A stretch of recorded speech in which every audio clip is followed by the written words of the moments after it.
le lendemain, on a vu les enfants se promener avec leur maîtresse dans la rue, chacun portant son petit masque à gaz. Avec les maîtresses avaient pris soin de faire dessiner par chaque enfant. Ils chantaient dans la rue. Donc, malgré le danger, les gens, il y a une sorte de résilience chez les Israéliens qu'on ne connaissait pas, nous, en venant de Paris. Ils ont relevé le défi de l'Alia.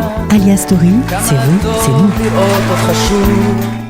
Et ce matin, nous sommes ensemble pour raconter une histoire d'Alia par étapes. Voilà, ils auraient pu ne jamais venir en Israël. Ils étaient bien installés dans leur vie. Monique était dans l'informatique, ingénieure en informatique. Et puis Michel était dentiste en France. Donc, pourquoi chambouler leur vie, leur existence où tout allait très bien? Eh bien, par un coup de cœur, par une émotion qui les a submergés, qui a submergé Michel lors d'un voyage d'études en pleine guerre du Golfe.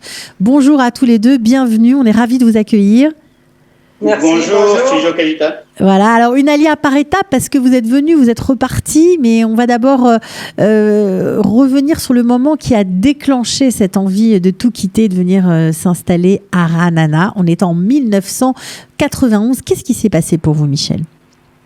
Alors, 91, je pense que chaque mouvement, chaque grande décision dans la vie, il y a un petit déclic qui doit se passer. Et ce petit déclic, c'était la guerre du Golfe. La guerre du Golfe a déclenché énormément d'émotions chez tous les Juifs, je pense, qui voyaient aux images de la télévision et aux actualités Israël bombardé. Et donc, à cette époque, il y a eu un voyage d'études. Moi, on habitait à Paris à l'époque. Et un voyage de solidarité qui a été organisé par le consistoire. Et ce voyage très court, c'était un week-end à peine, a déclenché énormément d'émotions chez nous. C'est-à-dire toutes les circonstances de ce voyage ont été importantes. Le départ de nuit à Orly, aéroport désert, et on embarque une pagaille, une grosse ambiance dans l'avion. On atterrit à Ben Gurion, qui est complètement désert aussi. Et on a, au lieu juste de s'arrêter sur la piste, l'avion continue et il va se ranger dans un hangar gardé par Tsahal. Les soldats de Tsahal montent dans l'avion, nous disent shalom et nous distribuent à chacun un masque à gaz qu'on devra garder pendant toute la durée du voyage. Des bus nous attendent, nous amènent à Jérusalem, d'abord à Tel Aviv, dans un hôtel où on dort. On est réveillé par les sirènes 2-3 fois dans la nuit, les alertes, on entend des explosions. Ensuite, le lendemain, on reprend un des autobus qui nous amène à Jérusalem, à la Knesset, où on rencontre des ministres qui nous disent toute la chaleur qu'ils ont à nous voir ici en solidarité avec ce qui se passe. Vous étiez loin de vous imaginer que c'était comme ça sur le terrain, quand vous dites on a été réveillé par les alertes. Vous étiez loin de tout ça ? Alors, ce qui est bizarre, c'est que malgré les alertes, on sentait un grand sang-froid de la part des gens qu'on croisait. C'est-à-dire, il y avait les alertes, ils n'étaient pas en panique, ils allaient dans les couloirs, ils allaient, comme les conseils de sécurité, dans les miklatines. À chaque étage, il y avait une chambre de sécurité. Il y a une grande sérénité. On voyait les enfants, le lendemain, on a vu les enfants se promener avec leur maîtresse dans la rue, chacun portant son petit masque à gaz. Avec les maîtresses avaient pris soin de faire dessiner par chaque enfant une petite fleur ou des choses comme ça qui étaient... ils chantaient dans la rue. Donc, malgré le danger, les gens, il y a une sorte de résilience chez les Israéliens qu'on ne connaissait pas, nous, en venant de Paris. Encore une fois, chaque image que j'ai gardée de ce voyage, ça m'a donné une émotion intense. Une émotion très intense, puisque lorsque vous êtes rentré chez vous, vous avez parlé à votre femme qui a dû tomber un petit peu des nues parce qu'elle ne faisait pas partie du voyage, et vous lui avez dit je peux plus continuer comme ça, quoi. Il faut qu'on s'en aille. Alors, elle a une qualité fabuleuse. Elle est partante pour. Alors, il est rentré. pour chaque chose, chaque grand projet qu'on a eu dans la vie, elle a toujours été partante. Alors, Monique. Il est rentré. Je voulais dire qu'il est rentré vraiment, vraiment rempli d'émotions et de sionisme, quelque chose d'incroyable, quoi. C'est-à-dire que il m'a un petit peu raconté son séjour et puis juste à la fin, il m'a posé la question est-ce que tu es d'accord qu'on parte vivre en Israël? Je crois que j'ai pas trop hésité et ça m'a pris quelques secondes parce que j'étais quand même un petit peu surprise. Je savais qu'il avait envie d'aller en Israël, mais avec 3 enfants bébés, des situations bien installées, c'était un petit peu difficile d'aller à cette période. Et je pense que ça m'a pris quelques secondes et je lui ai dit oui. Et voilà. Donc l'aventure a commencé comme ça. Bon, bien sûr, pour lui, c'était merveilleux. C'est le deuxième oui le plus important de sa vie. Hein, ouais, j'imagine que c'est un drôle d'engagement. Alors, il y a une étape où vous ne nous avez pas raconté, Michel, c'est votre Shabbat à Jérusalem. Je crois que là aussi, ça a été déclencheur de quelque chose de très profond en vous. Bien sûr, parce que j'ai été retrouver Guy Pérez, qui est un guide excellent ici en Israël et qui est un ami d'enfance, puisqu'on a fait Maïmonide ensemble. C'est l'école juive qui est à Boulogne. Et lui, il est parti très tôt, juste après son bac, ou juste avant, enfin, il est parti très jeune. Et donc, moi, je suis arrivé, j'étais déjà installé à Paris. Mais je l'ai retrouvé. Les liens qu'on fait dans l'enfance, je pense ils ne disparaissent jamais. Donc, je l'ai retrouvé, il m'a invité chez lui ce Shabbat et j'ai vécu encore une fois une série d'émotions. Premièrement, il m'a amené dans une synagogue avec... C'était des juifs orthodoxes ex-Ashkénazes, donc loin de ma culture. Mais ils ont chanté, ils ont accueilli le Shabbat avec une telle intensité, avec des chants merveilleux. Ça m'a vraiment touché. Après, on a été chez lui où manger donc, le repas de Shabbat, le vendredi soir. Et il avait invité une dame que j'ai rencontrée à cette occasion, qui à l'époque avait autour de 75 ans à peu près, qui était une ancienne aristocrate catholique, française, et qui avait tout laissé tomber parce qu'elle avait fait un voyage de tourisme en Israël, et suite à ce voyage, elle aussi, elle a eu un coup d'émotion, elle a tout laissé tomber en France, et elle est venue, et à l'époque où je suis arrivé, c'était 91, c'était la grande alia aussi des Juifs du RSS, où les portes venaient de s'ouvrir, et elle se démenait pour leur trouver des couvertures, pour leur trouver des vivres, pour leur trouver des... Alors voilà. C'est quoi? C'est l'engagement d'une aristocrate non juive qui vous a dit, mais quoi, si elle le fait, comment moi je le fais pas? Il y a un truc qui va pas. Je me suis dit, elle vivait dans le confort, elle était loin de cette... Bon, pour tout juif, quand on parle d'Israël, ça fait résonner quelque chose, mais c'est comme les justes des nations pendant la guerre. C'est des gens qui avaient tout à perdre en aidant des juifs dans la détresse, mais l'humanité, c'est cette humanité qui est ressortie. Donc c'est entre humains, on oublie les religions, on oublie les classes sociales, et un humain parle à un autre humain. Et cette dame qui se bougeait pour les juifs du RSS qui étaient loin de son monde, ça m'a énormément ému. Donc je suis revenu plein de... C'est vrai, comme dit Monique, quand je suis revenu, j'étais... c'est impossible à m'arrêter. Ouais. J'avais ça alors, impossible à vous arrêter. Alors, c'était au milieu de l'année. Et puis, l'été qui a suivi, donc août 91, vous avez pris donc, votre femme avec son consentement, bien sûr, et vos 3 enfants. Et vous avez débarqué à Ra'anana. Vous y êtes resté un certain nombre d'années, jusqu'en 98, je crois. Comment ça s'est passé pour vous, cette première alia? Oh, c'était merveilleux. On a vécu chaque jour de cette alia, c'était un émerveillement. Malgré les difficultés, malgré le fait qu'on débarque, qu'on ne connaît rien, ni au niveau de la langue, pour la communication, c'est difficile. Après, on commence à faire ses premiers pas, mais c'est pas évident. C'est bon, mais comme dit, il y a le Rav qui disait le monde est un pont étroit, mais il faut pas avoir peur de le traverser. Donc, malgré les difficultés, vous avez gardé de merveilleux souvenirs. Monique, qu'est-ce que vous gardez en tête de cette période? C'était une belle période, puisque, en fait, déjà, redevenir étudiant, puisqu'on a fait tous les deux l'Ulpan, pendant 5 mois, peut-être Michel un peu moins, parce qu'il était un peu pressé de travailler, de gagner un petit peu sa vie. On a fait l'Ulpan, les enfants étaient au jardin d'enfants pour les plus petits. David le plus grand a commencé la Kita Aleph, c'est-à-dire le CP. Donc c'était une période assez émouvante de trouver un petit peu ces liens qu'il y a entre les professeurs et les élèves, ce qu'on n'a pas du tout en France, hein, c'est vraiment très séparé ici. Tout est imbriqué, chacun a de l'importance pour l'autre, quoi. Voilà. Les professeurs vraiment étaient vraiment très concernés par nos enfants qui venaient d'un pays, ne parlaient pas la langue, etc. Donc on les a aidés à s'intégrer, on les a chapeautés, je ne sais pas si ça existe toujours, mais on leur a mis d'autres élèves de leur classe qui ont fait leur alia il y a quelques années, donc qui parlent leur langue, pour les aider à s'intégrer. On les sortait de classe pour aller dans des cours particuliers d'hébreu, donc c'était vraiment très beau. Et puis toutes les fêtes qu'on a vécues ici, comme jamais on les avait vécues en France.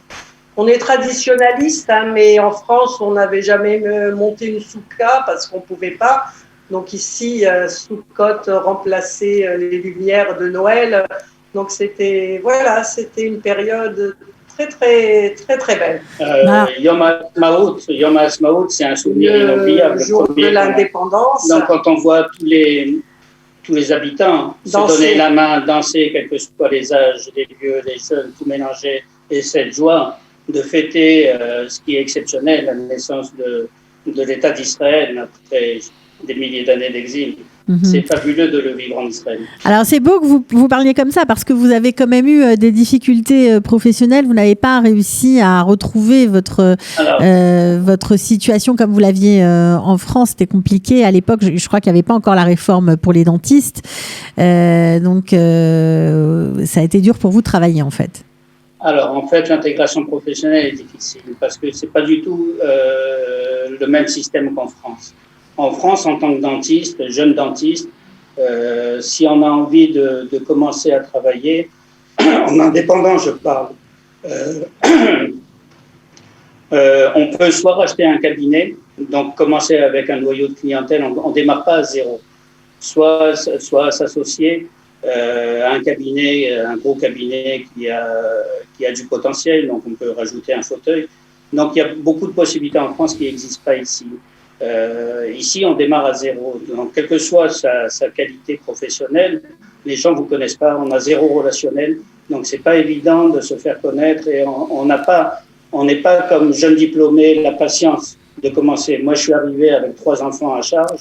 J'ai ma femme qui était ici, qui n'a pas commencé à travailler tout de suite. C'était pas évident. J'avais cette responsabilité. Alors, j'ai quand même gagné ma vie. On a manqué de rien pendant les 7 ans où on est resté. On est parti en vacances, on s'est privé de rien du tout. Le souci qui s'est posé, c'est au bout de 8 ans, mes enfants avaient grandi. Et Israël, c'est un pays quand même qui est assez cher. Et je me mettais dans la tête que mes enfants, à l'âge où ils étaient, donc adolescents ou jeunes enfants, avec peu de moyens, je pouvais les contenter. Mais après, il y a l'armée, après, il y a les études surtout, où il faut être derrière et pouvoir les aider. Et je ne me voyais pas dans l'impossibilité future de pouvoir aider mes enfants quand ils en auraient besoin. Vous vouliez pouvoir assumer financièrement tous leurs besoins et donc vous avez décidé de retourner en France et de partir vous installer à Nice. Voilà, simplement pour des raisons professionnelles, mais en même temps vous l'avez bien pris, quoi. Vous l'avez pas pris comme un échec, n'est-ce pas, Monique? Et ce que je disais, c'est à tous ceux qui vous regardent, qui sont hésitants sur une alia, etc. Il n'y a pas d'échec, il y a des expériences qui se cumulent. Et cette expérience, même pour mes enfants, j'ai dit, parce qu'ils sont retournés, les jumeaux avaient 12 ans, et David, mon aîné, avait 15 ans. C'est des âges qui sont difficiles ils parlaient pratiquement plus français quand ils sont revenus en France. Donc ça a été terrible pour eux, au moins la première année, parce qu'ils revenaient dans un pays qu'ils ne connaissaient pas. Disons difficile. Difficile. Et par contre, grâce à Dieu, ils ont très bien réussi par la suite. Et ça leur a donné une sorte de volonté de bouger comme ça, de casser sa vie, de recommencer ailleurs. Je pense que ça donne une expérience qui est fabuleuse. Ça leur a donné de la force, une capacité de s'adapter plus importante que d'autres? Oui, je pense. Ils ont été vraiment très, très bons élèves. En France, malgré leur âge, 12 ans, c'est quand même un âge. Voilà. Et puis, ça leur a donné un goût, c'est-à-dire Israël, ça les a marqués au point qu'il y en a 2 sur 3 qui sont ici maintenant. Alors, ils sont revenus. Alors, en même temps que vous, c'est ça? Ils vous ont suivi? Non, alors, Jérôme est revenu plus tôt que nous, en fait. Hein, on l'a un petit peu suivi. Donc, lui, ça fait 8 ans, peut-être. Et voilà, lui, il a une grosse expérience. Il a travaillé en Chine, en France, etc. Et puis, il a décidé avec sa femme. Il s'est marié à Nice et ils sont venus en Israël. Voilà. Et vous les avez... Voilà, alors vous avez emboîté le pas il y a 6 ans, parce que vous êtes revenu non pas à Ra'anana, mais à Eilat, pour le coup. On va en parler. Puis vous avez un autre garçon qui, lui, vient de faire son aliyah des États-Unis. Donc, on en profite pour vous souhaiter Mazal Tov pour lui. Merci, c'est vraiment dans cette période de confinement. C'est pas évident parce qu'il vient, il est dans le Séguer, il est en bidoute, mais il est heureux. Il est heureux. Il est là. On le voit pas, mais il est là. Ça c'est quand même très chouette, j'imagine, pour vous. Alors pourquoi Eilat? Eilat, c'est un peu comme disait Monique, c'est un peu le hasard qui nous a amenés ici. On a des amis de Tulpan qu'on avait rencontrés en 91, on fréquentait les mêmes classes. Et non, mais ça, c'est pas. Non, mais on est venu, voilà, c'était un voyage. On est venu à un mariage. À un mariage, on les a retrouvés, on a profité pour visiter Eilat en dehors un peu des hôtels, ce que font rarement les touristes qui restent en général au bord de la piscine. Nous, on était curieux de voir un peu ce qu'était cette ville. Donc, on a fait un tour un peu dans l'immobilier, on a trouvé un appartement là où on est actuellement qui nous plaisait. C'était en construction, hein, c'était sur plan. Et comme on fait souvent, on ne réfléchit pas 3 fois. On a dit, allez. Coup de cœur, vous avez dit. Et hop, on refait les valises. On rentre en France, on arrête tout et on revient. Voilà. Alors, il y a une sorte de lassitude aussi. Quand on rentre dans un train-train et que tout est déjà réglé à l'avance. C'était notre vie en France. Je ne crache pas sur la France, loin de là. Non, mais c'est sur la routine, quoi. Vous avez... la routine. La routine est monotone. Donc ici, c'était revivre une autre expérience. Pourtant, entre les deux, j'avoue, parce qu'on est un peu des voyageurs, donc on adore se balader. J'avais envie de quitter la France pour casser cette routine, mais peut-être pas revenir tout de suite en Israël. Donc, on a pensé au Costa Rica, on a pensé au Panama, on a fait des voyages là-bas. Tu as pensé. On y a été.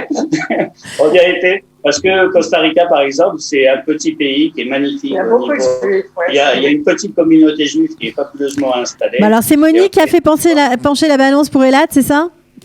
Oui. Monique, elle, c'était Israël. Oui, moi, c'était revenir, c'était en Israël ou nulle part ailleurs. Bon, alors aujourd'hui, j'imagine que vous coulez une retraite heureuse, on va dire, au soleil, près de la mer, dans un environnement assez calme. Bon, alors vous n'avez pas subi de plein fouet la crise que subissent bien sûr ceux qui travaillent à Eilat, ceux qui sont encore actifs, très compliqué. 75% de la ville est au chômage, donc j'imagine. Donc j'en profite pendant votre interview pour pour ceux qui nous écouteront peut-être des lattes. Exactement. On essaye d'aider, d'être solidaire un petit peu de la population. Il y a beaucoup de gens qui doivent avoir des problèmes. Des gros problèmes financiers. En ce moment-là. Tous les indépendants. Donc, on appelle à la solidarité. C'est sûr. Alors, bon, en tout cas, apparemment, votre retour, c'est sans regret. Je pose souvent la question, mais vous aimez quoi, Eilat? Qu'est-ce que vous ne serez pas prêt à abandonner cette fois? Alors, Eilat, pour moi, c'est le désert. Qui est magnifique. On ne se rend pas compte, ce ne sont pas juste des montagnes, mais justement, on habite juste en face des montagnes. Donc, c'est la première chose qu'on voit en se levant, c'est cette immensité de montagnes à l'infini. Et on se balade pas mal dans ces montagnes, on fait des randonnées. On n'a pas le droit de faire un peu de pub pour un garçon fabuleux. On a un guide qui nous promène gracieusement. Il y a un guide qui s'appelle Didier. Et l'Ataction, ça s'appelle, si vous voulez aller le voir, c'est un type merveilleux. Oui, je pense qui nous que vous amène... l'avez rencontré. Voilà. Ouais. Quand on vient à Eilat, au lieu de rester à l'hôtel, de temps en temps, on peut essayer de découvrir un peu la région, de connaître un peu son histoire. Et quand on va avec des personnes comme ça, comme Didier par exemple, c'est merveilleux de se promener et d'aller dans des endroits où on n'a pas l'habitude d'aller. Donc il va à Timna, et puis finalement on est à 4 heures de route, hein, et la route est magnifique du centre du pays, donc c'est pas vraiment le bout du monde. Voilà. Mais moi j'aime ce côté petit village. J'ai pas envie que ça grandisse trop. Bon, bah écoutez, je sais pas si votre souhait va pouvoir se faire, mais en tout cas, nous on est contents pour vous que vous soyez revenu, que vous ayez trouvé votre vitesse de croisière. Apparemment, vous avez l'air très heureux de vivre de nouveau en Israël. On vous souhaite que votre troisième fils vous rejoigne. Voilà, on ne sait pas, la vie est pleine de surprises. Et merci d'avoir témoigné. Ah ben, je t'en prie, c'était sympa. Merci, pour nous de donner notre témoignage. Et surtout pour ceux qui veulent faire leur alia, faut pas avoir peur, faut y aller. Faut bien préparer, mais rien n'est un échec. Tout est expérience. Tout est expérience. Mais on va finir avec cette jolie phrase. Merci beaucoup à tous les deux. À très bientôt. À vous. Ciao. Merci pour votre travail. Au revoir. Ciao. Ils ont relevé le défi de l'Alia. Alia Story, c'est vous, c'est nous.